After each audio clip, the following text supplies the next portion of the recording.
a Hechos. Vamos a abrir la palabra del Señor a Hechos. Hechos capítulo 6.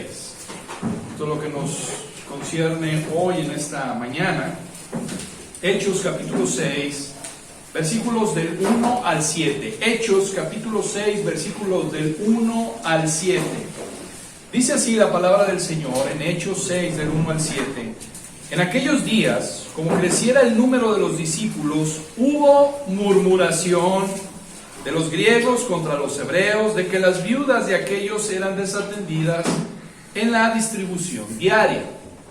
Entonces los 12 convocaron a la multitud de los discípulos y dijeron: no es justo que nosotros dejemos la palabra de Dios para servir a las mesas.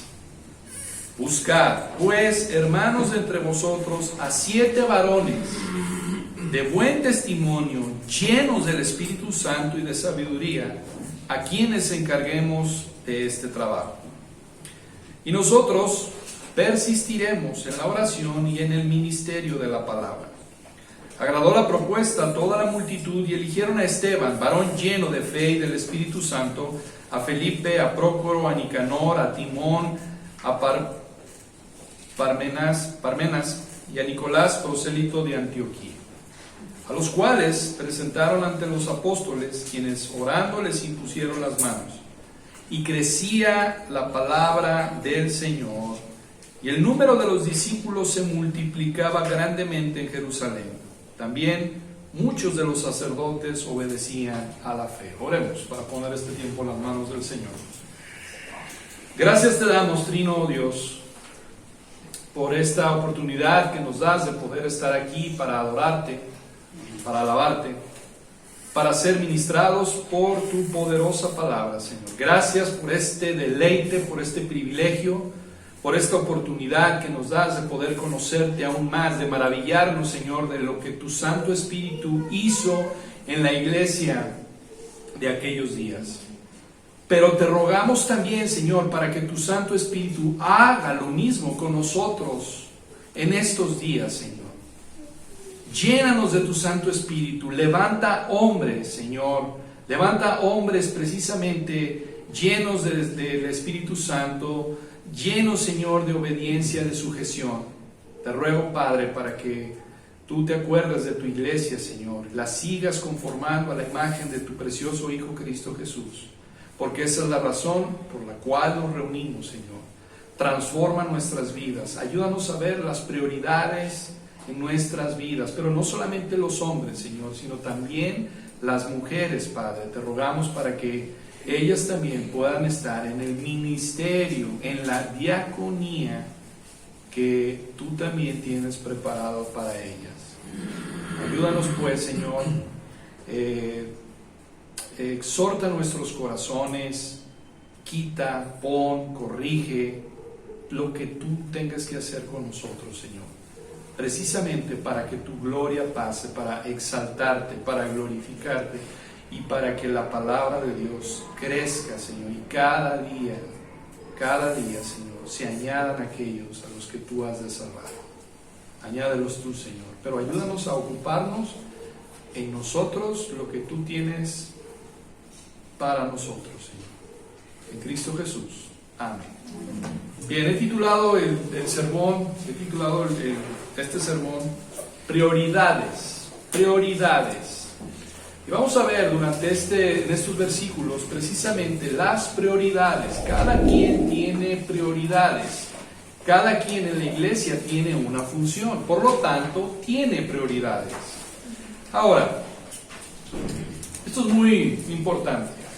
Si el diablo no puede destruir mediante la persecución, mediante desde afuera, intentará destruir de manera interna, causando división, causando problemas. Y esto es lo que ilustra los versículos. En aquellos días, como creciera el número de los discípulos, hubo murmuración. Capítulo 5, capítulo 4, Satanás intenta destruir a la iglesia con persecución. Intenta destruir a la iglesia con la hipocresía. Y ahora intenta destruir la obra de Dios causando murmuración dentro de la congregación. ¿Cuál era su propósito? Bueno, quería destruir a la iglesia. ¿Cómo? Distrayendo a los apóstoles con la administración social de la iglesia y quitarlos de su prioridad. ¿Cuál era su prioridad? La oración y la predicación. Esa es la prioridad de los apóstoles. Esa es la prioridad de un pastor dentro de la iglesia. Oración y predicación. ¿Para qué? Pues para que la iglesia quedara a merced y sin defensa alguna contra las falsas doctrinas. Hermanos, hoy en día hay muchas iglesias que no han dado prioridad a lo cual han sido llamadas, y por lo tanto esas iglesias son débiles. Esas iglesias quedan sujetas a falsa doctrina. Ahora, la iglesia, hermanos, es un organismo. La iglesia no es una organización. La iglesia es un organismo. Y es el único organismo espiritual en el mundo. La iglesia es un organismo vivo, no es una organización. La iglesia no es una empresa. La iglesia no es una empresa, la iglesia es un organismo. Pero aún un organismo necesita orden y necesita organización. ¿Para qué? Pues para poder resolver los problemas internos, los problemas propios de su funcionamiento. Pero el organismo jamás puede sustituir el poder y la dependencia del Espíritu Santo. La iglesia depende del poder del Espíritu Santo. La iglesia debe de estar sujeta a el Espíritu Santo. ¿Por qué? Porque este organismo está conectado a la vida de Dios. ¿Cómo? A través de su unión con Jesucristo. Es un organismo vivo que depende de la vida de Dios, pero que está conectado con el mismo Señor Jesucristo, porque Cristo vive en nosotros. Cristo vive en nosotros. Y por eso es que mucha gente enseña que debemos de huir de toda clase de organización dentro de la iglesia, huir de la estructura, huir y ser libres de cualquier estructura. Eso es lo que mucha gente enseña hoy en día dentro de las iglesias. Pero en las Escrituras, hermanos, podemos ver el ejemplo de una iglesia que tenía esa filosofía, una iglesia libre de estructura, una iglesia sin liderazgo, una iglesia sin organización. ¿Sabe cuál iglesia es esa?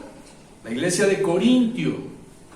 La iglesia, los corintios, era una iglesia desordenada. Era una iglesia donde no había orden. Y quiero que me acompañe, vamos a 1 Corintios, capítulo 14, versículo 40. Primera a los Corintios, capítulo 14, versículo 40. No tengo el tiempo para que lea todo el capítulo 14, lo puede leer usted en su casa, pero quiero nada más ver este versículo que dice: pero hágase todo decentemente y con orden. Pablo exhorta a la iglesia de Corinto a que se hiciera con orden y con decencia. Era una iglesia carente de liderazgo, era una iglesia carente de orden, era una iglesia desordenada. Era una iglesia llena de caos. Y este es el resultado, precisamente cuando no hay orden, cuando no se sigue las prioridades que el Señor nos ha dejado. Y el primer principio que podemos ver es, hermanos, Dios es un Dios de orden. Dios es un Dios de orden. Y muchas veces esa palabra no nos gusta. Nos gusta ser más bien desordenados. Pero Dios es un Dios de orden. Por lo tanto, su iglesia tiene que ser también entonces una iglesia ¿de qué? De orden. Es un organismo ordenado, no es una organización, es un organismo con orden. Entonces, es una iglesia que necesita estructura y que necesita saber cuáles son sus prioridades. Hermanos, cuando llegamos a Hechos 6, había miles de cristianos ya para este entonces. Se calcula que había más de 20,000 cristianos en Jerusalén. 20,000 personas. ¿Usted puede imaginar 20,000 personas? Eso debió de haber sido un caos totalmente. Un caos totalmente. Entonces, vemos que la iglesia nace, estoy haciendo un contexto rápidamente, la iglesia nace en el día de ¿qué? De Pentecostés. Ese día de Pentecostés es una fiesta en los cuales todos los varones de todo el mundo conocido de aquel entonces subían a esa fiesta. Era una de las 3 fiestas que era obligación de todos los varones judíos asistir a esa fiesta. Entonces, esta fiesta de Pentecostés, vienen muchísimos judíos del Mediterráneo. La costa del Mediterráneo vinieron muchas personas. Se convierten, oyen la palabra y cuando después de haberse convertido ya no regresan a sus ciudades. Ya no regresan, muchos de ellos ya no regresaron a su ciudad de origen. Se quedaron allí en Jerusalén. Entonces, da lugar al origen. Entonces, estas personas, estas 20,000 personas necesitan alojamiento, necesitan comida, necesitan ser cuidados. Eso es lo que podemos ver. Estos 20,000 personas necesitaban ser alojados, necesitaban comida. ¿Se había puesto a pensar usted en eso? ¿De dónde salía la comida? ¿En dónde se alojaban? ¿Cómo eran cuidados estas personas? Esto demanda estructura, esto demanda orden, esto demanda organización. Y una de las cosas que podemos ver es esto: el Espíritu Santo obrando, el Espíritu Santo llevando a cabo esta conversión de estos 20,000 personas o más, pero también al mismo tiempo proveyendo la estructura, la organización. Es Él mismo el que se encarga de proveer esta organización. No es la iglesia la que le impone una organización al Espíritu Santo, es el Espíritu Santo quien ordena cómo se debe de hacer las cosas. No es la iglesia. Tenemos que aprender a adaptarnos a Él. Bien, Lucas nos relata precisamente, hermanos, la elección de quienes administrarían las ofrendas, la comida, el alojamiento y la repartirían con equidad. Y la estructura del sermón, vamos a ver 4 puntos muy importantes. Número 1, el problema. Número 2, la solución. Número 3, la prioridad. Y número 4, el resultado. Estas 4 cosas vamos a ver en el sermón de hoy: el problema, la solución, la prioridad y el resultado. El problema, número 1, pues en aquellos días el crecimiento de la iglesia era imparable, hubo una explosión y había muchos convertidos, y dice la Escritura que cada día se añadían nuevas personas. Cada día, Hechos 2:47 lo dice, no lo busque, anótelo. Cada día había personas nuevas, los discípulos se multiplicaban. Y hermanos, los apóstoles fueron clave los apóstoles. ¿En qué? Porque ellos eran los maestros de la palabra de Dios. Ellos eran los que tenían la revelación por parte de Dios. Ellos eran los que habían estado con Cristo. Ellos eran precisamente los profesores porque conocían la palabra de Dios. Imagínense las preguntas que esos 20,000 hombres tenían para los apóstoles. Piense. Imagínense esos 20,000 hombres preguntándole diariamente a los apóstoles: ¿cómo podemos ver a Cristo en el Antiguo Testamento? ¿Qué significa esto? ¿Qué significa esto otro? ¿Dónde podemos ver a Cristo? Imagínense la serie de preguntas que ellos tenían. 20,000, más de 20,000 personas para... ¿Cuántos apóstoles eran? 12. Eso debió de haber sido un trabajo extenuante. Todas esas preguntas que tenían, ¿qué significado tenía el Antiguo Testamento? Porque ellos tenían conocimiento del Antiguo Testamento nada más. No estaba escrito el Nuevo Testamento. Imagínense. Y llega la hora de comer. ¿Y quién prepara los alimentos? Y llega la hora de dormir. ¿Y en dónde se hospedan estos 20,000 hombres? Y ahí están los 12, haciéndose cargo de esta situación. Y estos discípulos se juntaban a diario, para escuchar a los apóstoles enseñar. Y diario se juntaban y tenían que comer. Y se llevaban bautismos. Y se celebraban reuniones. Y se celebraban comuniones diarias del Evangelio. Piensen en eso. Ahora, viene una pregunta. ¿Qué es un discípulo? Versículo 1 dice que creció el número de los discípulos. Vamos a comenzar con esto. ¿Qué es un discípulo? Bueno, un discípulo es lo mismo que un cristiano. Pero la palabra discípulo significa aprendiz. Eso es lo que significa discípulo. Un discípulo es un aprendiz. ¿De quién? De Cristo. Es un aprendiz de Cristo. Es un alumno de Cristo. Los verdaderos seguidores de Cristo son alumnos de Él. Eso es ser discípulo. Son alumnos que constantemente están bajo la enseñanza de Cristo. Eso es ser un discípulo. Es más que un adorno de un título, de una palabra. Es ser aprendiz de Cristo. Y estos hombres, no cada domingo, no cada tercer día, diariamente estaban a los pies de los apóstoles consumiendo doctrina, siendo enseñados por él. Eso es lo que dice Hechos 2, 42. Así que los que recibieron su palabra fueron bautizados y se añadieron aquel día como 3,000 personas.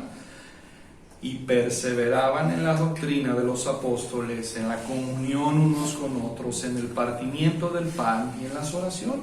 Y ahí estaban esos discípulos, más de 8 horas siendo enseñados por los apóstoles. Ahora, una buena pregunta que tenemos que hacernos es: ¿y yo qué soy? ¿Soy un discípulo de Jesús? ¿O soy un cristiano nominal? ¿Soy un profesante? ¿Yo qué soy? ¿Soy un discípulo? ¿Mi vida puede dar testimonio de que soy un discípulo de Cristo? ¿Estoy en constante, bajo la tutela de Cristo, siendo enseñado por Él? ¿O solamente los domingos y un ratito? ¿Qué eres tú? ¿Qué soy yo? Esa es una buena pregunta que tendríamos que hacernos. ¿Somos cristianos del domingo o somos verdaderos discípulos del Señor? ¿Cuál es el problema?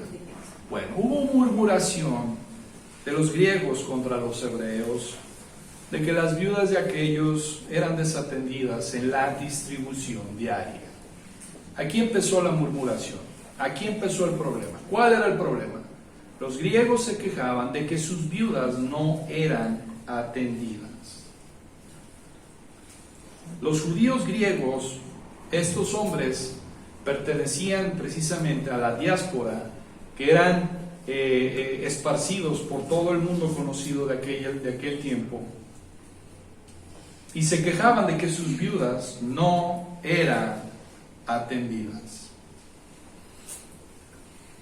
¿Qué significa murmuración? Llamó la atención esta palabra. ¿Qué significa murmuración? Rezongo, murmullo. Eso significa murmuración, rezongar, ser rezongones. Es murmurar. Y hermano, quiero que vea esto, porque la murmuración es un pecado grave para la iglesia. La murmuración es un pecado que quita la energía de la iglesia, quita su vigor. Es un pecado que desgasta. Las peleas, los descontentos, los celos, los pleitos, las preferencias personales, la lucha de poder, literalmente quitan la fuerza de la iglesia. Y es pecado. ¿Y sabe qué es lo grave de este pecado? Que es un pecado oculto, que no es un pecado que se pueda visualizar, es un pecado oculto, es un pecado que está en la iglesia. Y ese pecado quita la fuerza y el vigor, y ese pecado es una constante dentro de la iglesia. Y es realmente importante notar precisamente que el conflicto de esta iglesia no fue por una cuestión doctrinal, no fue por doctrina la murmuración que hubo, no fue por una interpretación teológica, no, sino cuestiones de ver, de organización, de ver que no atendían a sus viudas.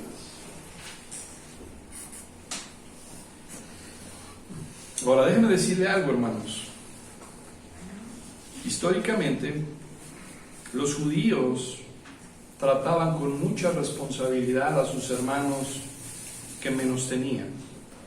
Un historiador dijo esto: en la antigüedad, en las sinagogas judías había una costumbre rutinaria.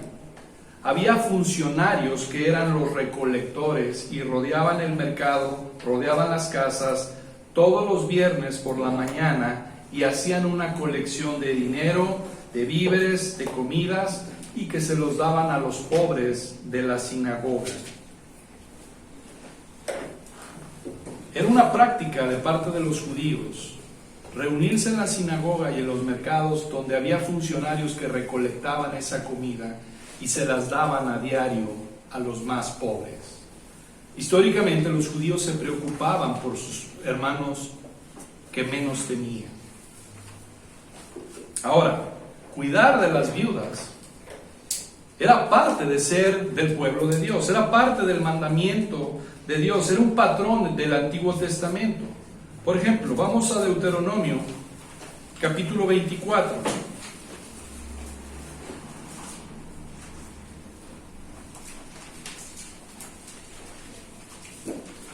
Versículo 19.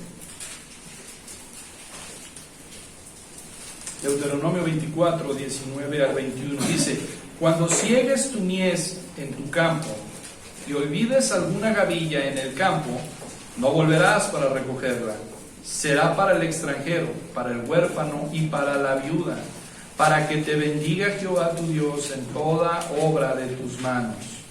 Cuando sacudas tus olivos, no recogerás las ramas que hayas dejado tras de ti. Serán para el extranjero, para el huérfano y para la viuda.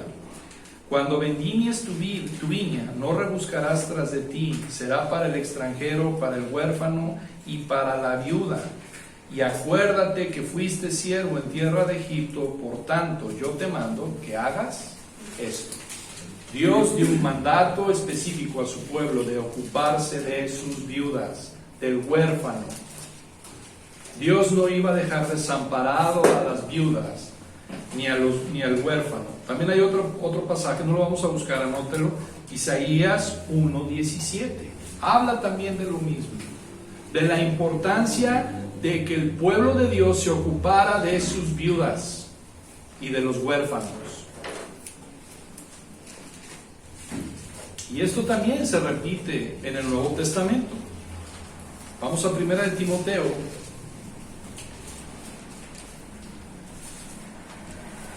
Primera de Timoteo, capítulo 5, versículo 4. Mas la que en verdad es viuda y ha quedado sola, espera en Dios y es diligente en súplicas y oraciones noche y día. Manda también estas cosas para que sean irreprensibles. Porque si alguno no provee para los suyos, y mayormente para los de su casa, ha negado la fe y es peor que un incrédulo. Pero este es mi versículo que me gusta mucho, Santiago 1:27.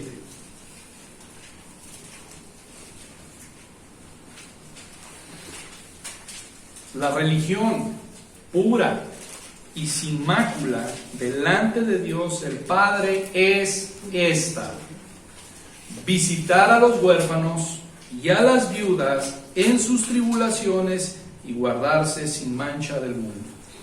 Esto es lo que es la verdadera religión, según este pasaje. Cuidar a las viudas, cuidar a los huérfanos.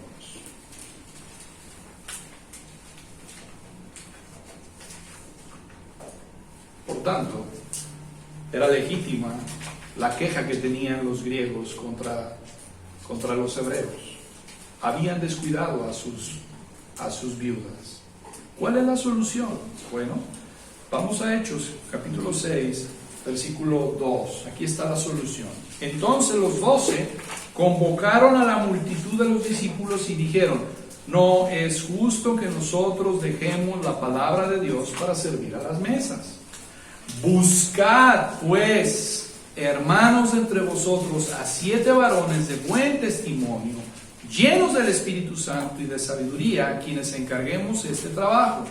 Y nosotros persistiremos en la oración y en el servicio, ministerio, la palabra diaconía, de la palabra.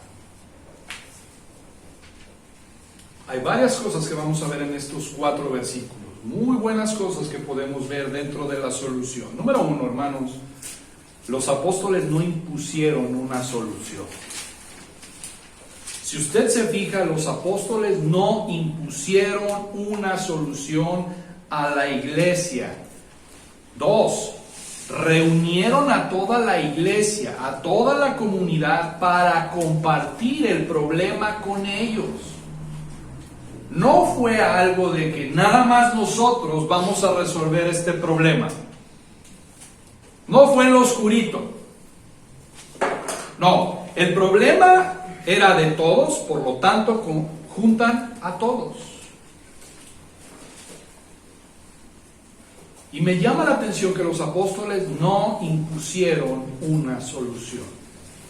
Juntan a la iglesia.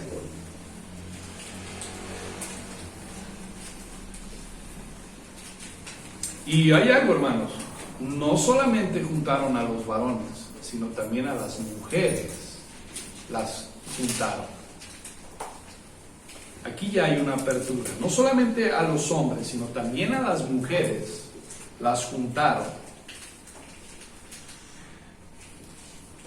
Me gusta cómo los apóstoles manejan esta solución. Ellos dicen: no es justo que nosotros dejemos la palabra de Dios para servir a las mesas. Esta palabra servir es la palabra diaconía, de donde viene la diaconé, de donde viene la palabra diaconía, de donde viene la palabra diácono. Servir es eso.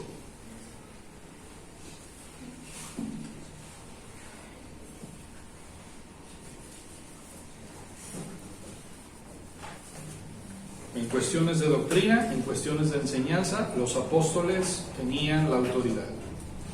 Pero en problemas de la iglesia, en los problemas que se presentaron en la iglesia, los apóstoles juntaron a la iglesia y entonces comparten el problema con la iglesia. Y les dice: hermanos, nosotros no estamos dispuestos a servir las mesas y no es conveniente que nosotros dejemos la palabra de Dios por atender los asuntos materiales de la iglesia. No es conveniente que dejemos precisamente de ser maestros de la palabra de Dios, dejar esta responsabilidad para las cosas materiales de la iglesia. No es conveniente. Ahora viene aquí, dice, para servir a las mesas. ¿Qué significa ser un servidor de mesas?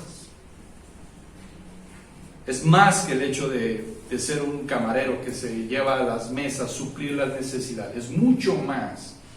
Significa, son las personas que manejan las finanzas de la iglesia, los deberes de la iglesia, la distribución del alimento, los productos. Esto es lo que significa precisamente servir a las mesas. ¿Se acuerdan que Jesús volteó, qué? Las mesas de los cambistas. Es la misma palabra que se usa aquí. Es la misma palabra. Es mucho más que el hecho de servir una mesa. Es las personas que controlan el dinero, que controlan los servicios que se ocupan en la iglesia. En pocas palabras, los apóstoles dicen, nosotros no vamos a controlar el dinero, ni vamos a estar precisamente ocupados en todo este evangelio social. Nosotros nos vamos a ocupar en la enseñanza de la palabra de Dios.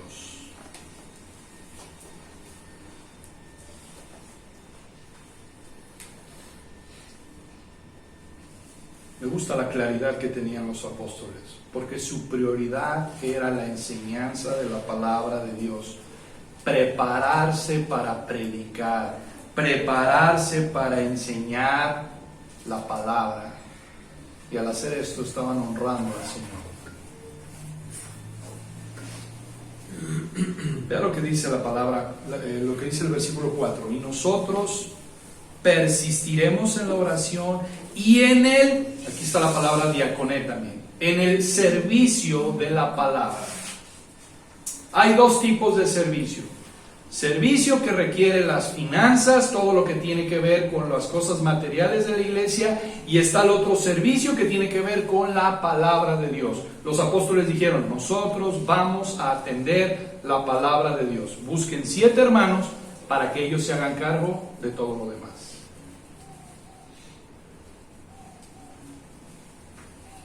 Nos vamos a dedicar a la oración y al servicio. Nosotros no podemos servir comidas. Tienes que encontrar a alguien que haga eso. Nosotros tenemos que servir a la palabra de Dios. No vamos a dejar que nos gane el evangelio social, que nos domine precisamente preocuparnos por las demás personas. No es que no se deba de preocupar la iglesia por las personas, pero tiene que ver dentro de la iglesia cada quien su función.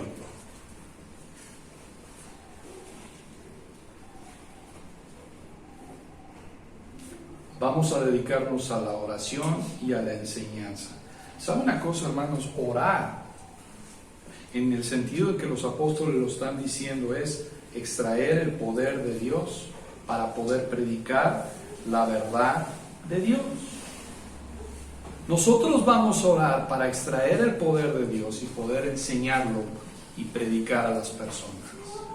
Ese es el ministerio de un pastor. Ese es el ministerio de un pastor. Esa es su prioridad. Orar y enseñar la palabra de Dios. Vamos a Colosenses, capítulo 4, versículo 17.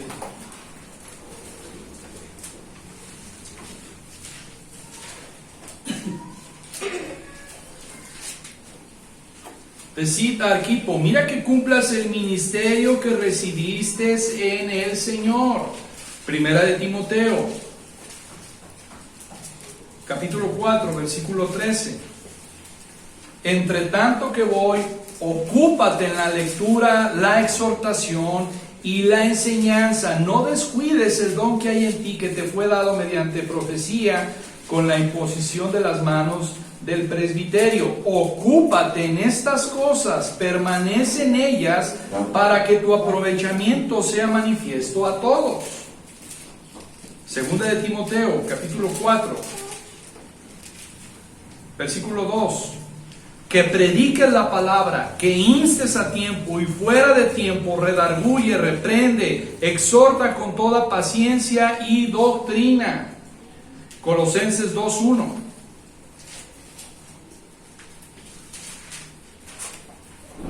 Porque quiero que sepáis cuán gran lucha sostengo por vosotros y por los que están en la Odisea y por todos los que nunca han visto mi rostro. Este es el ministerio del pastor. Este es el ministerio en el cual se deben de ocupar los hombres que están a cargo de la enseñanza de la iglesia.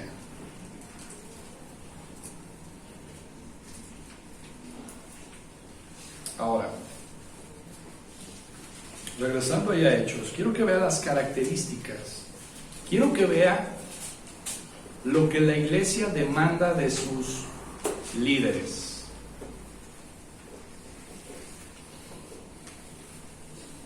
Que sean de buen testimonio, que sean llenos del Espíritu Santo y de sabiduría. Tres cosas fueron las características. Me gusta decir carácter en vez de requisito, porque el carácter habla precisamente del carácter de una persona. Tres cosas para servir las mesas. Tres cosas: de buen testimonio, llenos del Espíritu Santo y llenos de sabiduría. ¿Sabe una cosa, hermanos? Cualquier ministerio dentro de la iglesia, hombre o mujer, tiene que tener estas tres características en su vida. Tiene que tener estas tres características en su vida: de buen testimonio, lleno del Espíritu Santo y lleno de sabiduría. Estas son las características precisamente del liderazgo.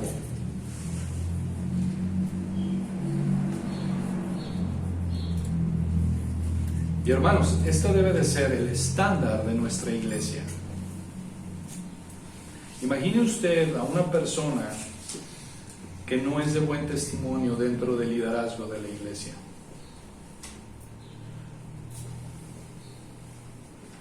Alguna persona que no tiene la llenura del Espíritu Santo y que no tiene sabiduría. ¿Sabe una cosa, hermanos? ¿Por qué la iglesia hoy en día está sufriendo?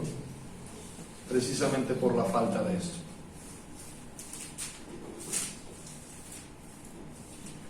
¿Sabe por qué hoy en día ponen dentro del liderazgo a hombres divorciados, a hombres que han cometido adulterio? Porque ellos no van a enseñar en cuestiones del adulterio, ellos no van a enseñar en cuestiones del pecado. Si el líder es así, entonces yo también.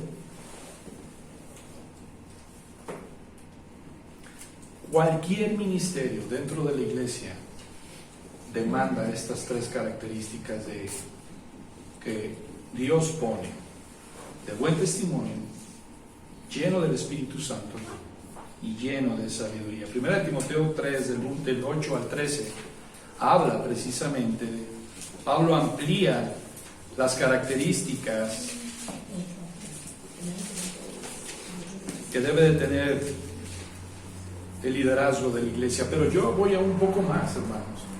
1 Timoteo 3 en adelante es un mandato para toda la iglesia, no solamente para los ancianos. Esta es para toda la iglesia, esto es para todo aquel que se dice cristiano. Lo voy a leer, 1 Timoteo 3. Palabra fiel: si alguno anhela obispado, buena obra desea. Pero es necesario que el obispo sea irreprensible, marido de una sola mujer, sobrio, prudente, decoroso, hospedador, apto para enseñar, no dado al vino, no pendenciero, no codicioso de ganancias deshonestas, sino amable, apreciable, no avaro, que gobierne bien su casa, que tenga a sus hijos en sujeción con toda honestidad, pues el que no sabe gobernar su propia casa, ¿cómo cuidará de la iglesia de Dios? No un neófito, no sea que envaneciéndose caiga en la condenación del diablo. También es necesario que tenga buen testimonio de los de afuera, que no caiga en descrédito y en lazo del diablo. Los diáconos, asimismo, deben de ser honestos, sin doblez, no dados a mucho vino, no codiciosos de ganancias deshonestas, que guarden el misterio de la fe con limpia conciencia, y estos también sean sometidos a prueba primero, y entonces ejerzan el diaconado si son irreprensibles. Las mujeres, aquí está, también habla de las mujeres. Las mujeres, asimismo, todos los requisitos que vimos atrás, también aplican a ellas. Sean honestas, no calumniadoras, sino sobrias, fieles en todo. Los diáconos sean maridos de una sola mujer y que gobiernen bien sus hijos y sus casas. Porque los que ejercen bien el diaconado ganan para sí un grado honoroso y mucha confianza en la fe que es en Cristo Jesús. Hermanos, esto es precisamente lo que la iglesia debe de demandar de toda aquella persona que está sirviendo en la iglesia. De hecho, todos los de la iglesia deben de servir y deben de estar en un ministerio. Pero estas son las características precisamente de las personas: de buen testimonio, llenas del Espíritu Santo, llenos de sabiduría.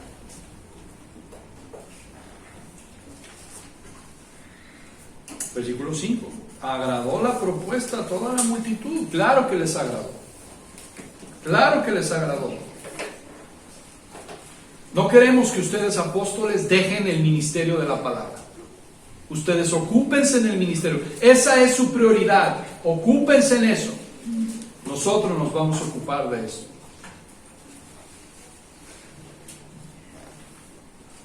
¿Y sabe una cosa? ¿Quiénes eran los que murmuraron en contra de los judíos locales? Los judíos griegos. Los 7 nombres que nombraron son griegos. Y no hubo en la iglesia murmuración por esto. Estamos descuidando tus viudas.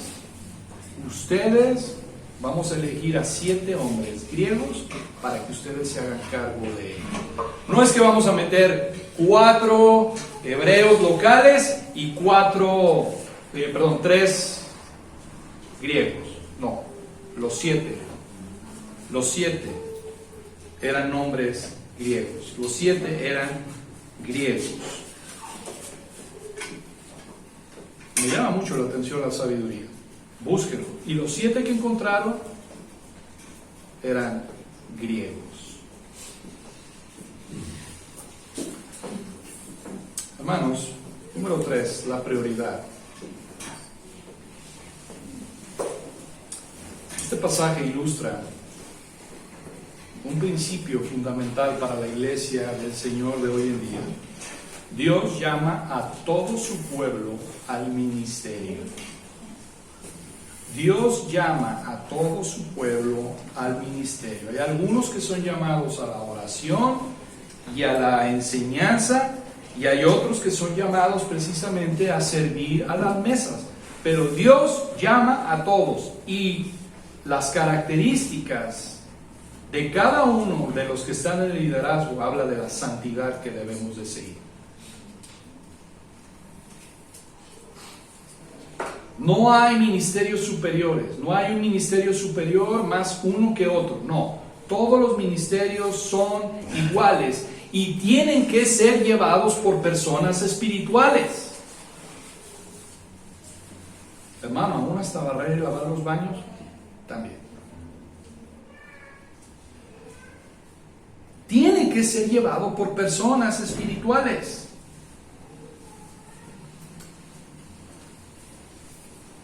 Y una de las cosas, hermanos, que siempre debemos de tomar en cuenta es la importancia del pastor como predicador fiel a la palabra, para que alimente bien a su pueblo con pastos verdes, que son de la palabra de Dios, que el pastor esté preparándose, que estudie para enseñar a su pueblo. Los pastores son ministros de la palabra, porque ese es nuestro mandato. El pastor no es un todólogo.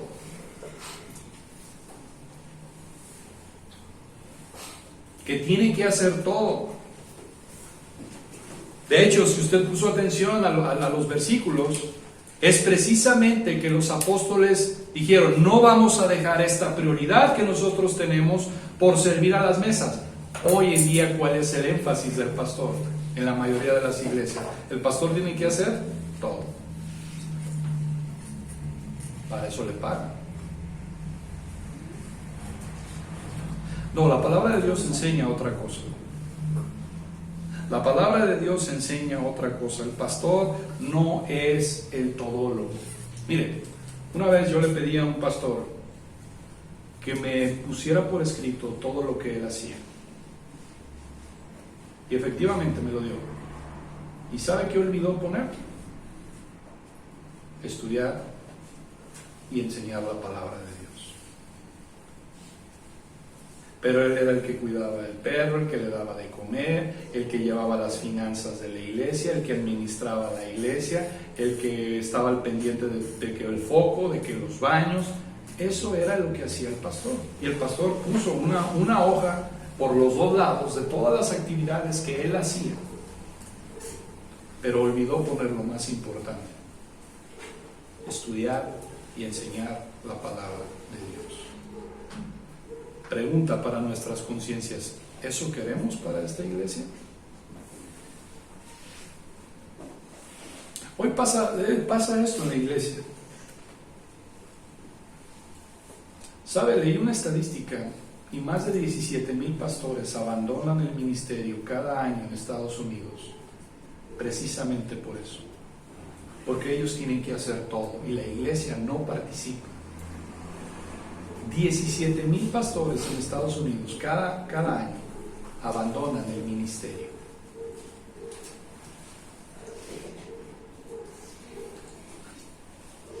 ¿Sabe una cosa? Una iglesia que se ocupe de ser conformada al modelo bíblico, una iglesia con la llenura del Espíritu Santo, se va a ocupar de sus pastores, de sus ancianos, de sus diáconos, para que estén estudiando y orando.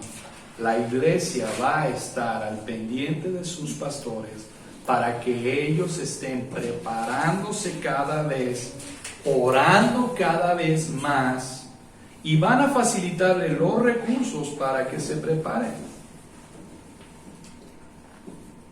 Déjame poner un ejemplo. ¿Qué pasaría si Pedro y los 12 visitaran nuestra iglesia y dijeran: varones hermanos, queremos 7 varones llenos del Espíritu Santo porque vamos a encomendarles una tarea? ¿Qué pasaría en nuestra iglesia? No en otra, en esta. ¿Qué pasaría? Hermanos, necesitamos 7 varones con la llenura del Espíritu Santo, de buen testimonio, sabios, porque vamos a encomendar a esta tarea. ¿Qué diríamos?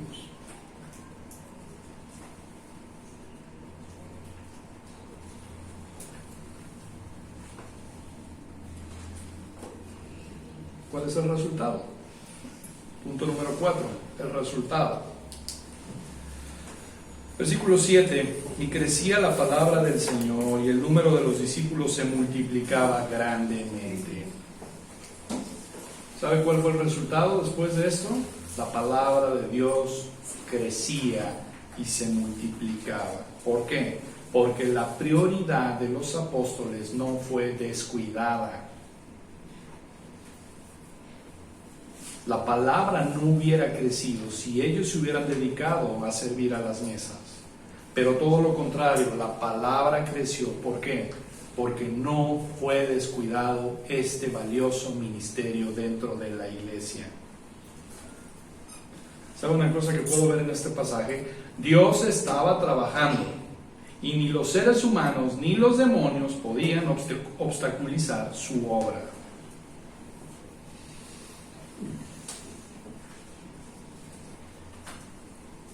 Y me llama la atención precisamente que también muchos de los sacerdotes obedecían a la fe. ¿Sabe una cosa? Me llama la atención que hubiera conversión de los sacerdotes. Y es precisamente el testimonio de la iglesia lo que impactó a los sacerdotes. ¿Por qué? Porque los sacerdotes sabían de la corrupción, de cómo se manejaban las cosas del templo de Jerusalén. Y ellos vieron el testimonio de los apóstoles al decir: nosotros no vamos a manejar el dinero. Manéjenlo ustedes. Eso debe haber sido para los sacerdotes. ¡Wow! ¿Por qué? Porque los saduceos eran los que acaparaban todo. Y ahora ven a estos hombres, a estos apóstoles diciendo: nosotros no vamos a manejar el dinero, manéjenlo ustedes. Vamos a tener 7 varones llenos del Espíritu Santo, de buen testimonio, llenos de sabiduría, que lo van a manejar. Eso debió de haber sido impactante para los sacerdotes. Y otra cosa también, el Señor, al convertirse los sacerdotes, añadió también maestros de la palabra. ¿Por qué? Porque los sacerdotes eran conocedores de las Escrituras, y una de las misiones de ser sacerdote era enseñar la ley al pueblo. Miren, vamos a Malaquías.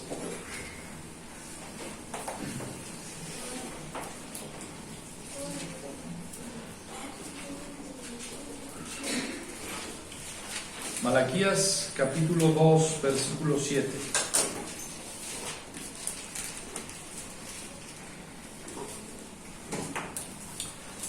Porque los labios del sacerdote han de guardar la sabiduría, y de su boca el pueblo buscará la ley, porque mensajero es de Jehová de los ejércitos. Esta era precisamente la responsabilidad de los sacerdotes: enseñar la ley a los demás, enseñarles la diferencia entre lo santo y lo profano. Y el Espíritu Santo iluminó precisamente la mente y el corazón de ellos, precisamente para enseñar la ley del Señor. Bien, tengo 5 aplicaciones y con esto voy a cerrar la predicación. Número 1. Hermanos, no debemos de murmurar. No debemos de murmurar. Cuando haya algo que nos incomode, es mejor hablarlo, pero con el pastor, no con los demás.